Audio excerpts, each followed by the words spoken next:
Good morning, K1. I hope you all had a wonderful weekend.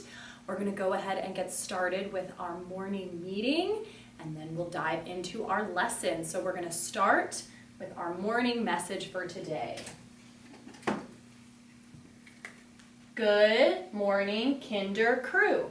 Today is Monday, March 23rd, 2020. What is one thing you did this weekend? Love, Mrs. Jones and Mrs. Whalen. So on our Class Dojo story page, go ahead and post. I'm going to put a question up there, and go ahead and post something fun that you did this weekend so we can all check in with each other. This weekend, my husband and I made our own little gym at home. We pulled our cars out of the garage and turned on some music and did some jump rope and got our heart rates going. So that was a lot of fun. So I'm excited to hear about what you guys did this weekend. So make sure that you go post on our Class Dojo so we can all hear about the fun things that everyone did. All right. Now let's go ahead and start with our calendar. Over the weekend, Saturday was the 21st day of March.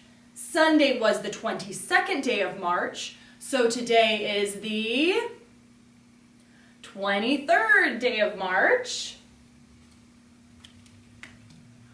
What day of the week was it yesterday? Yesterday was Sunday. If yesterday was Sunday, today is Monday. And if today is Monday, tomorrow will be Tuesday. Awesome. All right, on Friday, it was our 110, 20, 30, 1, 2, so 132nd day of school. That means today is our 133rd day of school. I cannot believe it. It is going by so fast. And we have two new sight words this week. Our first sight word is if. Our first sight word is if. So for our motion and our sentence, if you make your bed, then you can go play outside. If. So see if you can come up with some other sentences using the word if and share them with your family. Our second sight word is eat. Eat. I will eat this apple. Eat. Awesome job, kindergarten. Let's go ahead and get started with our lessons. So readers, we're going to continue talking about nonfiction books. And last week, we talked about what nonfiction readers do when they read nonfiction books. The first thing they do is they think, wow. The second thing they do is they ask questions. And the third thing they do is they use fancy topic words when talking about the book. And you guys found some really great topic words when you were reading on Friday. I was really impressed by some of the words, and some of you even decided to define those words. So now we're going to continue talking about nonfiction, but we're going to talk about things that we need to notice when we're reading nonfiction books. So when we're reading fiction books, we pay attention to the characters and what the characters are saying and what the characters are feeling. But when you're reading nonfiction books, the things that you pay attention to are similarities and differences when you're talking about your nonfiction books. So we're going to look at the two books that we read last week. So our Dragonflies book and our Spiders book. And we're going to notice some things that are similar. And similar means the same. So what are some things that these two books have in common when they're talking about their different bugs? And what are some things that are different about these two different bugs? So they're under the same topic. They're both bugs, but there are similarities and differences between the two. And then you guys are going to go off and do that using two nonfiction books of your choosing. So we're going to go ahead and look at just a few pages in my books and talk about the similarities and differences. So first we're going to look at a page in the Dragonflies book. And this says, dragonflies hold their legs in the shape of a net. They swoop through the air and catch insects with their legs. Okay, and now we're going to read a page in our spiders book.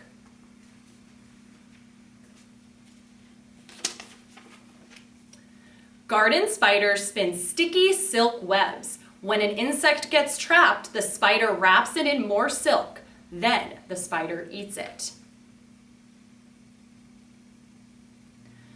So let's think about some things that were similar between these two pages, some things that were similar. So take a couple seconds, think about some things that you noticed were similar about those two pages.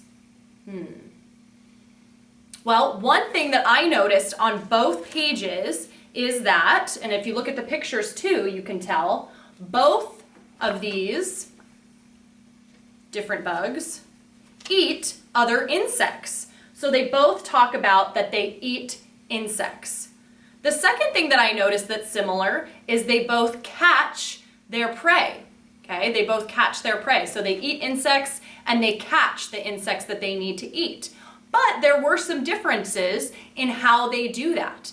So the difference would be, in our dragonflies book, how did the dragonflies catch their prey? Well, it says that they hold their legs in the shape of a net and they swoop through the air and then use their legs to catch the insects. However, spiders do something different. Can you remember what the spiders do? The spiders spin their silky webs, and then when an insect gets caught, they spin more silk around it and then they eat the insect. So both catch their prey and both eat insects, but they do it in different ways. So now we've compared these two books and we found some similarities and we found some differences. So we're going to do it on 2 more pages. So we'll start here. With our spiders book, it says, a spider's stomach is in the front part of its body. This part is called the cephalothorax. It is where the spider's 8 legs and 8 eyes are too.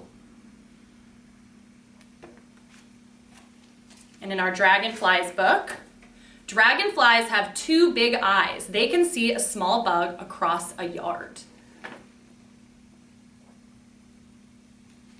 So think, what is something that these 2 bugs have in common? Something that's similar. What did you notice? Well, one thing that I noticed is they both have eyes. Both of these insects have eyes, but there was something different about their eyes.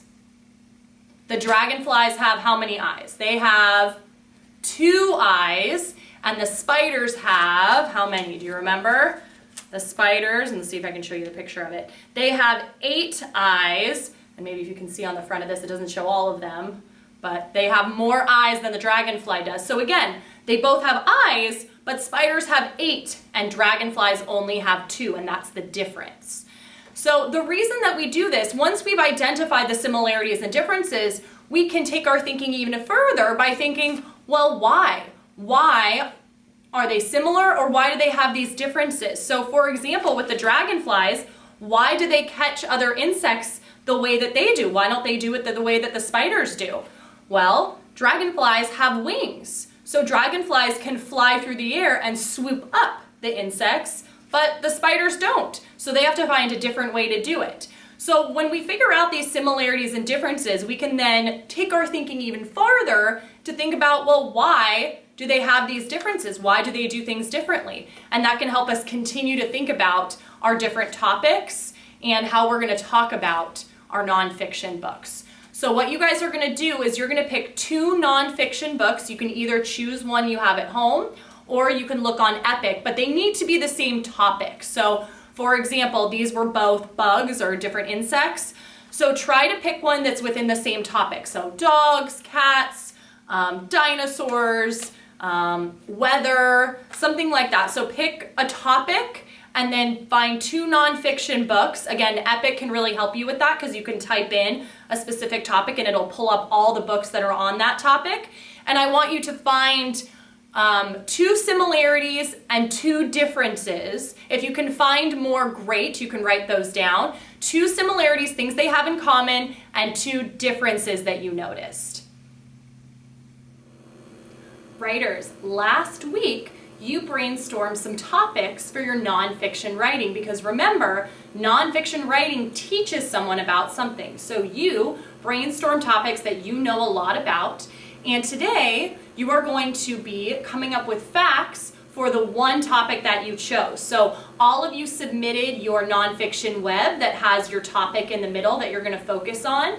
And so today you're going to be brainstorming some facts that you know to write on your nonfiction web to get prepared for writing them in the booklets. Now I know that some of you are really excited and you wrote your facts already, which is great. So you can take today to either come up with some more facts, or you can draw a picture of your topic and maybe label some of the different parts to teach us more about that topic. But if you've only written your topic, then you're going to go ahead and brainstorm the facts that you want to write down. So I'm going to show you my nonfiction web, and then you can go off and go ahead and work on your own. So again, my topic was Disney. I know a lot of random facts about Disney. I have a really good friend that works there, and he's shared some fun facts with me over the years. So that's what I want to teach about. I want to teach about Disney, Disneyland. So that was my topic that I chose. So I've written down my facts and I'll share them with you, and then you can go off and start brainstorming for your topic.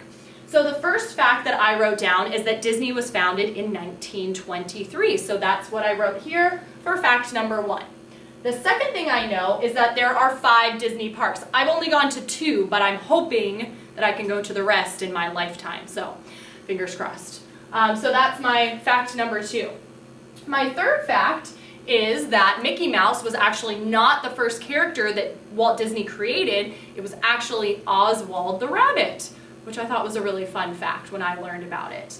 And the last fact that I wrote down here is that the first full-length animated film that Disney produced or put out was Snow White, and I love that movie. So those were the 4 facts that I wrote down for Disney. And you'll notice, because this is just the web, I'm just doing my planning right now, I didn't necessarily write it in complete sentences, so you can just jot down your facts without worrying about complete sentences, or if you would like, you can draw pictures of your facts. It might be a little easier if you try to write the words now, so that when you go into writing your actual nonfiction book, that you already were a brave speller and sounded out the words, and maybe you just need to revise them a little bit. But if you just want to draw pictures, that's fine too. Just make sure your pictures are going to help you remember what your fact was, because that's what these are used for, that when we go into our writing, we already have our facts brainstormed and we don't have to think about it again. So writers, you're going to go off right now, and I want you to come up with 4 facts for your topic. For math today, we're going to continue by comparing lengths, but first I'm going to explain your review sheet for today, and then we'll go into our math lesson.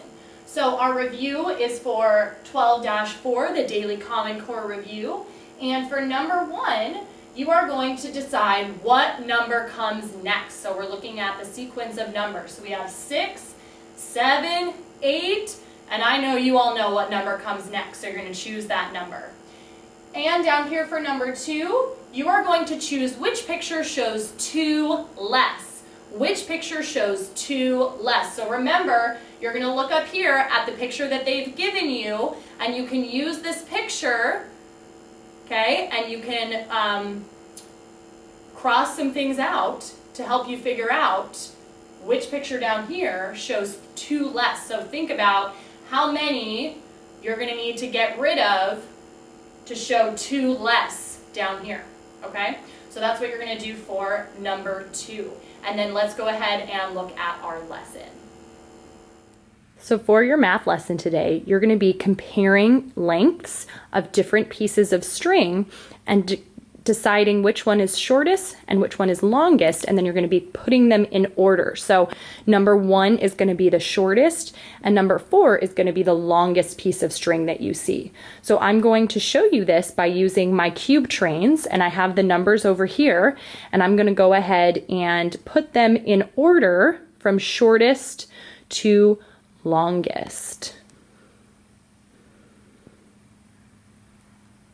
I can see that the second cube train is definitely the shortest. And you can see that they're all lined up together. They're all lined up straight, right at the same starting point so that I can see exactly where each one ends. So I've already assigned number 1 to the second cube train. Now I'm looking for the next shortest cube train, and that is number 2. I'm going to put a number 2 next to this cube train. Oops. Because that's the next longest. Okay, then I'm gonna take number 3 and I'm gonna put it next to this cube train.